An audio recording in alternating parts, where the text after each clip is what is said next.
Praise the lord. June 17వ తేదీ 2024. ఈరోజు దేవుని వాక్యం.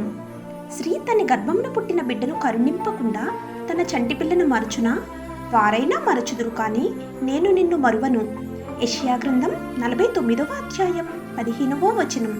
తన ప్రజల పట్ల దేవునికి ఉన్న ప్రేమను తల్లి తన బిడ్డల పట్ల చూపే ప్రేమతో ఈ వాక్యం పోలుస్తుంది. తల్లికి తన బిడ్డ పట్ల ఉన్న బలమైన బంధాన్ని, ఆప్యాయతను వివరించడానికి ఈ వాక్యం ఒక ఉదాహరణ. తల్లి తన బిడ్డను మరిచిపోవటం అసంభవం అయినప్పటికీ, ఒక తల్లి మరిచిపోయినా దేవుడు తన ప్రజలను ఎన్నటికీ మరిచిపోడు అని ఈ వాక్యం మనకి తెలియజేస్తుంది. కష్టాలు మరియు బాధల సమయాల్లో కూడా తన ప్రజల పట్ల దేవుని ఎడతెగని ప్రేమ, విశ్వసనీయత ఈ వాక్యం నొక్కి చెప్తోంది. ఏ మానవ ప్రేమ కంటే దేవుని ప్రేమ చాలా గొప్పదని ఈ వాక్యం మనకి చెప్తోంది.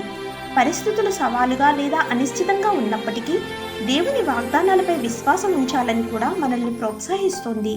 ఆమేన్. God bless you.